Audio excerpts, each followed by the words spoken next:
Hi guys, with Christmas fast approaching, I thought I'd show you how to make 5 different Christmas cookies you can keep in the freezer. So that when visitors arrive unannounced, you can bake off a variety of homemade cookies with no hassle.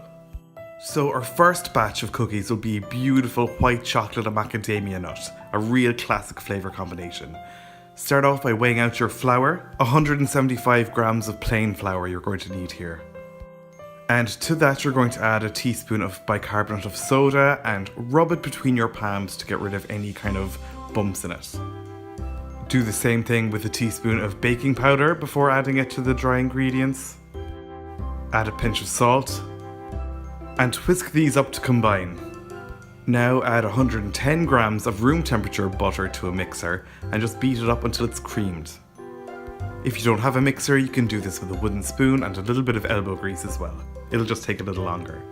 Now add 90 grams of caster sugar, followed by 100 grams of brown sugar, and beat those together until they're light and fluffy. You may need to stop it after a while and scrape down the sides of the bowl with a rubber spatula, just to make sure that it all mixes evenly. Now mix in 1 beaten egg, followed by half a teaspoon of good vanilla extract. Beat all that up again really well before going in with your dry ingredients, your flour, your powders and your salt. I know technically you might think that sugar is a dry ingredient, but they're actually not considered dry ingredients in baking. So mix those up slowly at first or you will get a bit of a flour cloud. And once they're nice and combined, go ahead and add your white chocolate chips. These are actually just segments of a bar that I chopped in half. And add the macadamia nuts. And mix it up just briefly one last time until they're all nice and distributed throughout the cookie dough. Now take a baking sheet lined with parchment and take about a golf ball sized piece of cookie dough, roll it into a ball and lay it on the parchment. And just repeat until all the cookie dough has run out. I'm laying these cookies very close together because I'm freezing them in a single layer like this. And then once they're frozen, I'm going to pile them into a freezer bag. But if I was going to bake them off now, I'd have to give them a lot more space to expand because they will spread out as they bake. So now I'm going to transfer these to the freezer for about 4 hours or overnight. Once they're frozen solid, take them out and transfer them to a freezer bag, zip it up and put that back in the freezer until you want to bake them off during Christmas. This will ensure that they won't all stick together. The second cookie flavour, Crunchy Bar Pecan, requires the exact same method for the cookie dough. Add the room temperature butter to a mixer and cream it up. Add the white sugar and the brown sugar and beat until light and fluffy. Pour in the beaten egg and vanilla extract and add the dry ingredients, the same amount as before as well. Now when that's all mixed up and looking beautiful, add 100 grams of pecan halves and 100 grams of chopped up crunchy bar or chocolate covered honeycomb. Again, give it a quick mix until they're all dispersed throughout the dough and start shaping into balls. Again, when they're all done, just freeze and then transfer them to a freezer bag. Our third type of cookie is for this beautiful salted caramel and it is such a winner. It's done a little bit differently though. To the dry ingredients, you're going to add 1.5 teaspoons of this beautiful coarse sea salt flakes. If all you have is table salt, use half the amount because this is not very dense and really subtle in flavour. Just make sure you whisk it up really well but gently to make sure that the salt is dispersed evenly throughout the flour. Now I have about 120 grams of this beautiful vanilla fudge, but these are way too big for cookies, so go ahead and dice them up as small as you like. The smaller the better actually, so that they're more evenly dispersed throughout the cookie dough. So just as before, cream the butter, then add the sugars, cream them as well. Add your egg, your vanilla, then pile in your salt, your dry ingredients. Beat all that up until it's really nice and combined. Now add your teeny tiny pieces of fudge and just mix it all up to disperse. Shape them into balls and lay them on a parchment lined baking sheet. Then transfer to the oven to freeze in a single layer. Next up is something totally festive and a bit more for aesthetic than anything else. It's these candy cane flavour cookies. So just add about 100 grams of candy canes to a freezer bag and bash them up with a rolling pin until you get nice random sized shards. So now add the butter to the mixer, beat it up to cream, then add the sugars, Beat them together until they're light and fluffy, then go in with your beaten egg, half a teaspoon of vanilla extract. Add the dry ingredients, your flour, your bicarbonate of soda, baking powder, and just a pinch of salt this time. Now clatter in your candy cane pieces and just briefly mix it all up until it's nice and evenly dispersed.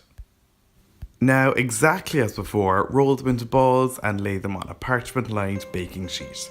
Just remember to hold back 1 or 2 candy canes so that you can just snap them into pieces and place one piece on each candy cane cookie just for the last 30 seconds of baking. The final cookie flavour is a little bit special. It's this dark chocolate, orange and cardamom flavour, and those flavours just go so well and are strangely Christmassy too.